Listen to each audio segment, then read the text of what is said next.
And here she is, Miss Nettie Mabry. She's our children's director as well. Well, good morning. Woo! I mean, how about the words so far? I mean, how great is it, right? All right, well, you guys know the conference is about embracing your destiny. And I'm just here to share this morning a few things that helped me along my journey to get where I've been. I mean, has it been perfect? No. I've had lots of valleys, but I've had lots of high times too. So let's get rolling. Did you know that God is thinking about you? Think about that just for a second. In Jeremiah 29:11 it says, in the Amplified, "For I know the plans and thoughts that I have for you, says the Lord, plans for peace and well-being, not for disaster, but to give you a future and a hope." God thinks that about us. God doesn't say, "Oh, look at her. Let me see if I can trip her up today. Oh, let me see if I can mess with her." No, he said he thinks about us and he has plans for us. I mean, isn't that amazing? To me, that's mind-boggling that he makes plans for us. And not only just plans, but a future and a hope. Good things. Amazing. Okay, so that's very awesome. Now, let's look at the Proverbs 31 woman for just a minute. A little different twist and perspective on it. Proverbs 31:10 in the Amplified says, "A capable, intelligent, and virtuous woman, who is he who can find her? She is far more precious than jewels, and her value is far above rubies or pearls." I believe this is how God's views us women. He sees us as precious and valuable. We need to see ourselves as precious and valuable. Anything that we have in our lives, like our children, or something that somebody gave you, or something that you have that's precious, you don't throw it away. You don't treat it and leave it in the dirt. You take good care of it and you value it. That's what we need to do. We need to see ourselves through God's eyes. If you've been in a church any nanosecond, have you heard someone talk about the superhuman woman called the Proverbs 31 woman? I mean, she's like up there, right? I mean, she's Wonder Woman. She is like all of this. She's got that golden lasso thing going on. I mean, she is all that in a bag of chips, girls. I mean, don't we all like have that measuring tape? But that Proverbs 31 woman is not a measuring stick to beat ourselves up with, but rather a celebration of womanhood. Too many times as women, we feel intimidated by this perfect woman. We look at her in all her perfectness, and then we look at ourselves, and we feel that we have come up miserably short. By comparing ourselves, we feel inadequate, we feel lacking, incomplete, and sometimes we actually feel hostile towards this woman. Anybody here ever felt kind of like, "Girl, I can't be like you. I don't like you"? We feel like we get angry at her and God for putting it in there. How dare he compare us to that? But actually, Proverbs 31:10 through 31, the verses are written as an acrostic poem. You know what acrostic is? You know, like, what is it? Yeah, it's like the first word. And I had it just a minute. Just give me a second. Like the word Bible. B, basic, like B-I-B-L-E. Basic instructions before leaving earth. So it's like that. But it's in Hebrew, right? So it was written in that acrostic poem. And each of the 22 verses begins with a successive letter of the Hebrew alphabet. Traditionally, Jewish men and children would memorize this passage of Scripture and sing it as a song of praise to their wives or mothers on the Sabbath. So it's a total celebration of womanhood.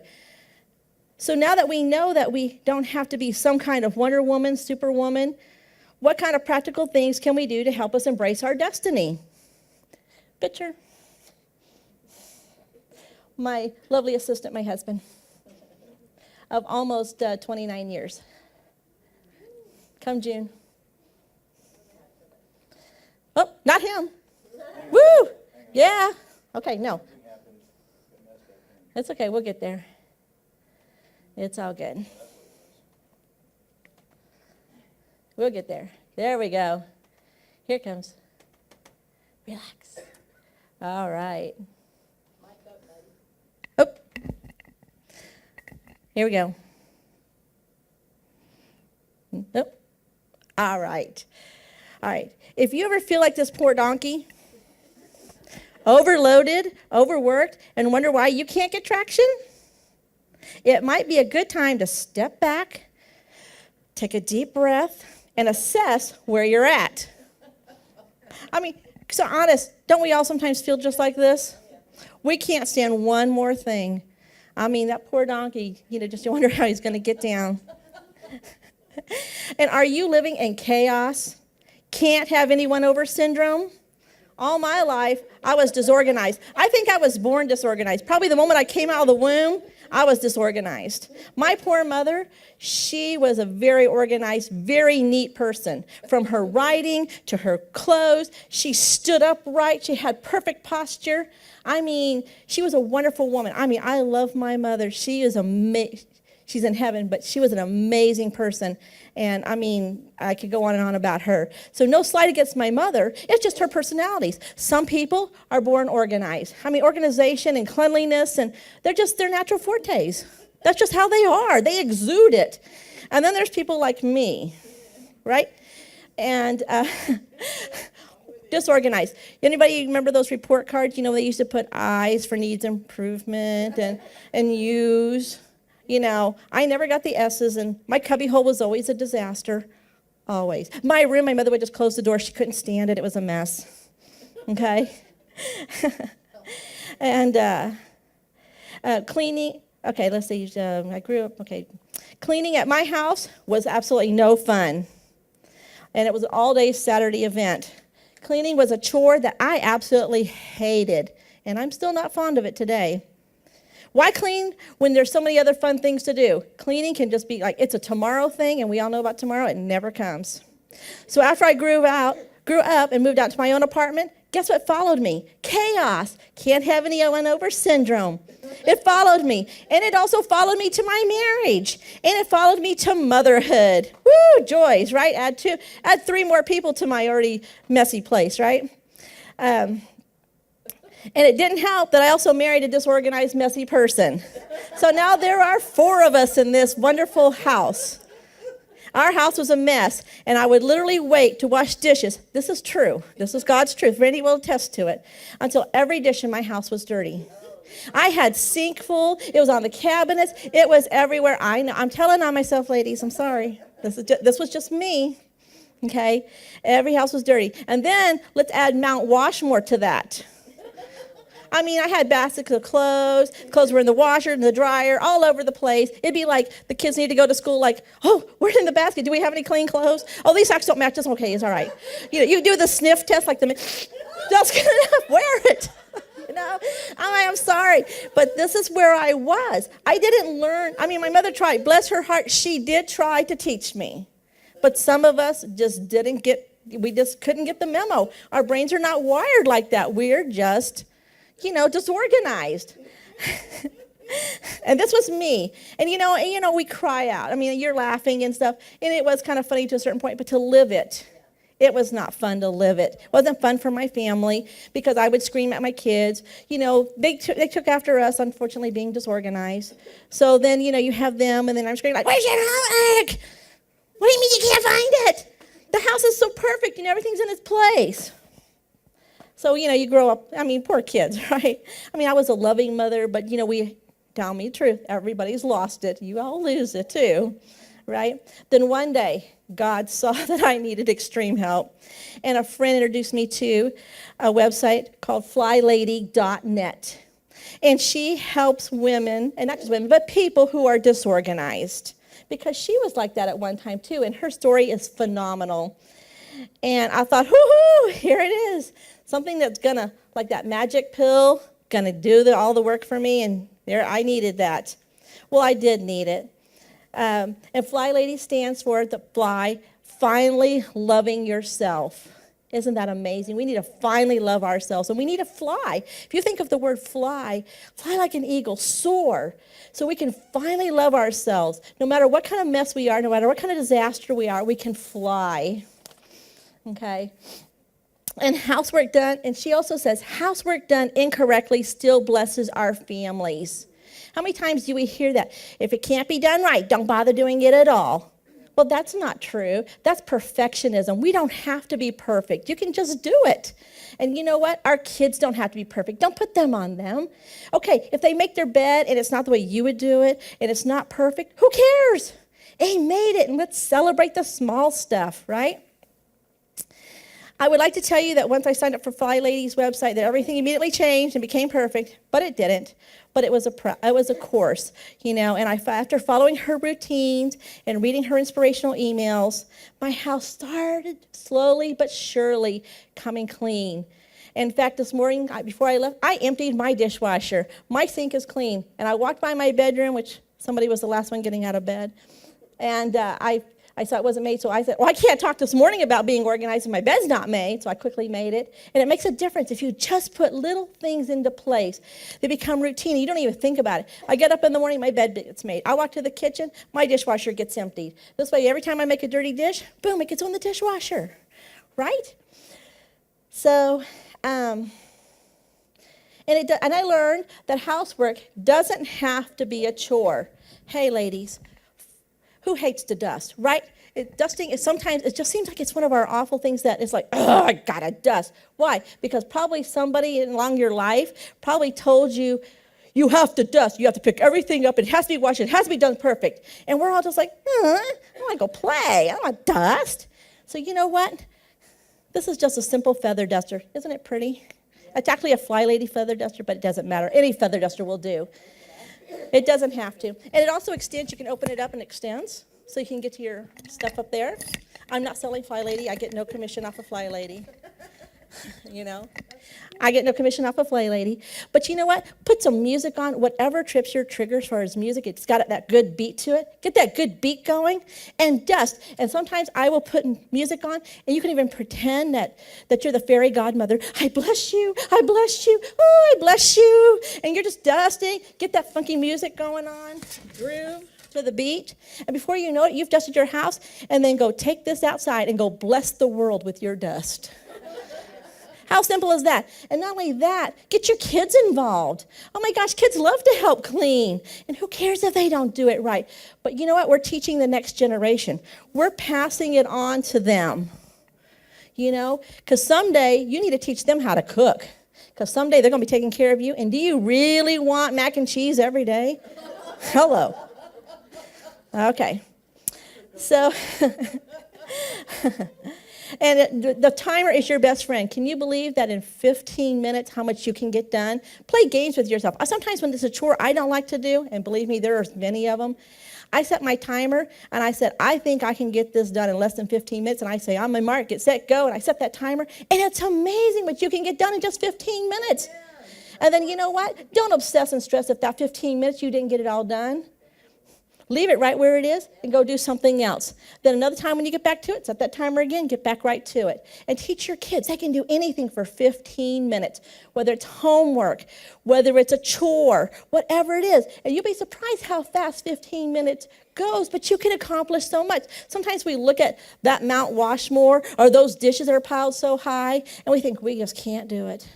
But you set that timer for 15 minutes, and boom, the next thing you know, hey, it's either almost done or it is done. All right? So let me go on to another area that I wanted to cover this morning that we struggled in our own life was finances. We were the typical family.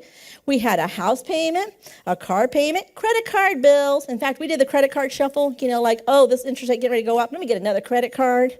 I think when we got out of debt, I think I had like 20 or 25 credit cards open because of that credit card shuffle. Yeah. And always not enough money at the end of the month. Anybody here know how that feels? Pretty rotten. And I would really get upset of how these bills were going to get paid. See, in my house, just the way I'm wired, I handle not handle it, but, paying the bills and staying organized. At least I was organized in that. I could pay the bills and make sure everything got paid on time. And Randy, God bless him, I one time handed the checkbook over to him because I was so frustrated. I was like, you do this. Well, things started getting late, and I said, oh, no, give it back. So he can't do that part. So anyway, I had to take it back over, and then I was like, Randy, how are we going to pay these bills? Well, my husband, when you're not in the thick of it and you're not like grinding it out and actually writing the checks and figuring it all out, it's easy to have all this faith. God will provide. And I would be like, just tell me how he's going to do it. I want to know when and how it's going to get done because, I would cry over it. I would pray over it. I would confess over it. Supernatural debt cancellation, And one day, now God knew what he was doing because it had been me. Can you tell that I'm like an excitable person? I get excited about everything. The sun shining, woo, the sun shining, right? But my husband, he's more like calm. He doesn't really get excited about much. So God used him. One day he came across this guy on the radio called Dave Ramsey. I'm sure most of you have heard of him by now. Well, back then he was a new phenomenon. And he was on the radio. And my husband came home and he was excited about this guy talking about finances. And I thought, another get rich quick scheme. Multi-level marketing. We tried a few of those. Didn't work. Didn't want anything to do with it. Well, about the third day when he came home, and he was still excited and telling me I need to listen to this guy, I was like, okay. So the next day I said, I'm going to get him off my back. I'm just going to tell him I'm listening to him, and whatever I was going to tell him. I was just going to do it to make him shut up and leave me alone, essentially. Well, I listened to him, and by the time Randy got home, I was jumping up and down. I was off the chain, like, woo, let's do this. Well, to make a long story short, we became coordinators for Dave Ramsey's Financial Peace University. And some people in the building today went through it with us. See, we don't do things just like slow or anything. We didn't just take the course. We had to be coordinators too. If you're going to do it, just go ahead and do it, right? And that really changed our family tree. Let's see, where am I? Here are my notes. That really changed our lives and our children's lives. Now they're grown, and they're so much better for what we learned. It's just phenomenal how what we do, women, in our homes affects our children and others around us. We just don't realize how much people are like looking at us and what they're doing. And by us just making that simple changes, we got ourselves out of debt. And we are still out of debt. Sometimes it's been a fight and a struggle to stay that way because that plastic is just so easy. But you know what? That plastic, every time you swipe it and you put something on credit, it's like you add another link to that chain. And that chain wraps you up. And before you know it, you're like this. And you just wonder, how can I can't move, I can't breathe. And believe it or not, when you're in financial debt, you're like that.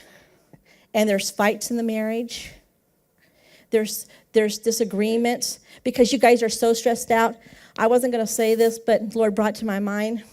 We have Fiesta Texas passes, and I was sitting at one of the little areas in Fiesta Texas. It was a restaurant, and we have a meal pass, so he was waiting in line to get our food, and there was this couple, and it literally broke my heart. I've been praying for those kids because it was this family. Apparently, it was a blended family.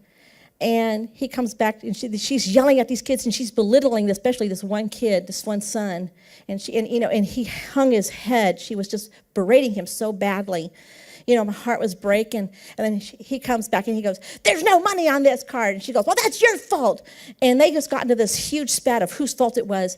And then the kids were all like, you could just tell, like they were all mortified, and they were yelling at him and cursing at the kids and all this stress over this money, right?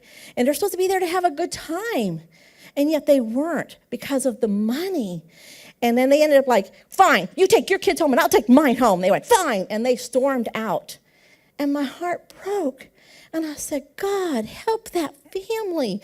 Somehow show them how to get out of debt. Show them that there's a better way. They don't have to live with that chain. They don't have to live like that. God has a plan," right?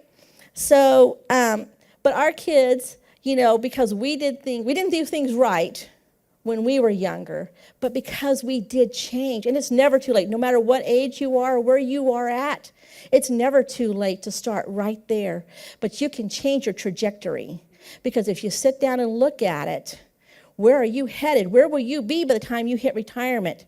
If you make that car payment to yourself every month versus to the dealership or to the loan, How much will you have? And chances are, if you do that over 20, 30 years, like Dave Ramsey says, you'll see that's a huge number. I hope you like the car because, that car is going to go down in value. That car, in 10, 20, 30 years, is going to be worth nothing. But if you would put that same car payment to yourselves, that like a Roth IRA, and get an average of 12% interest, where will you be? Okay, I'll get off my soapbox on that one. Let's do a little bit of a flip. I believe that our kitchens, ladies, are very important. It's like the souls of our house. And if you don't have the right tools in your kitchen, you're not going to want to go in there and cook. When things don't work right in our kitchen, we don't want to be there. I remember years ago, we had been married probably about 5, 6, 7 years.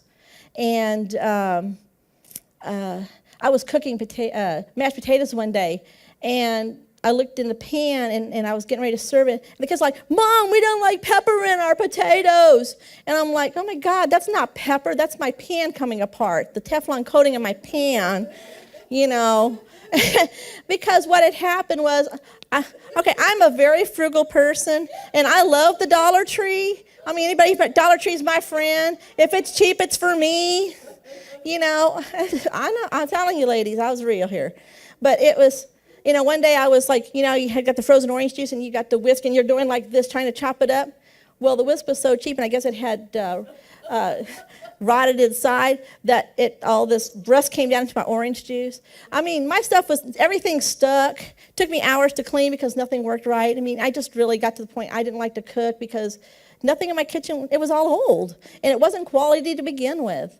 And this is not a push for any particular company, even though I do like one in particular, if you want to ask me about it later. But I went to a party and saw this awesome cookware stuff, and it revolutionized my kitchen.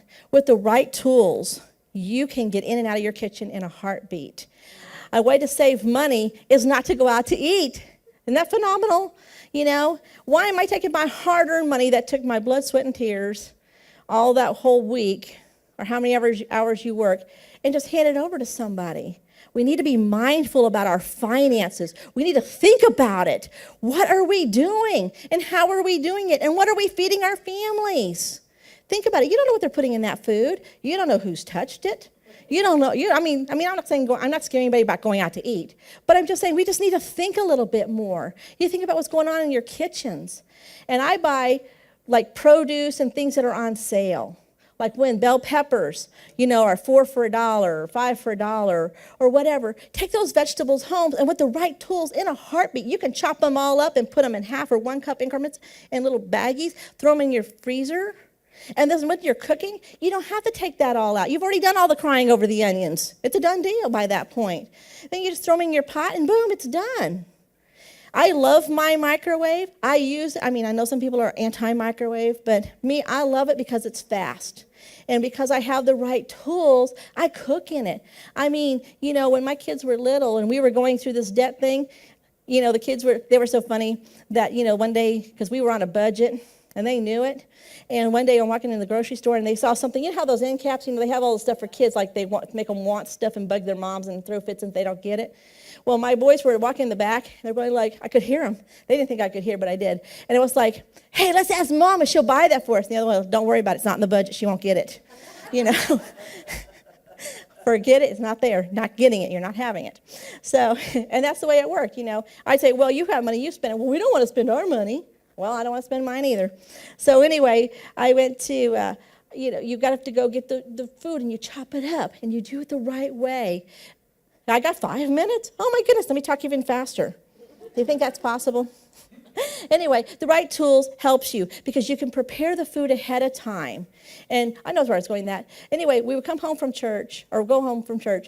And, it's at McDonald's. I want McDonald's. The kids are crying because they want to come home. And you're just like, ah. But you know what I learned to do is I prepped before going to church. I had prepped the stuff ahead of time. So at time we'd have taco salad and have your kids make menus. Sit down and have a plan. A lot of times we fail because we don't plan. We don't know what we're doing. So if you have a plan, have your kids help you make those menus and have them help you cook it. Because if they're involved in it, chances are they're going to eat it. If they helped make it, for some reason that there changes. And ask them what they like. My son would go to a restaurant. He would always get Caesar salad. And I was like, but at home he wouldn't touch salad. So I sat down with him. I'm like, well, what is in the Caesar salad that you liked? And he told me, and I would buy it. And all of a sudden, he's eating salad. I found out, especially with boys, feed them a salad before the meal, the main entree. They fill up faster. Because before I did, especially when they're teenagers, my 9x13 pan would be gone. 4 of us. Completely, a 9x13 casserole, gone in one meal. Like, oh my gosh, what am I feeding, elephants? But I found out not only is salad healthy, but it expands my budget. They fill up on it. Plus, they don't have the other problems that goes if you don't get enough roughage. We won't go there. That's a sermon for another day about being plugged up. But anyway, we won't go there. All right, so get your kids involved. It really works. Oh, I got 2 minutes. Okay, roll the other thing. What do I do? You going to do it? He'll do it. I have one thing, and that's my wrap up.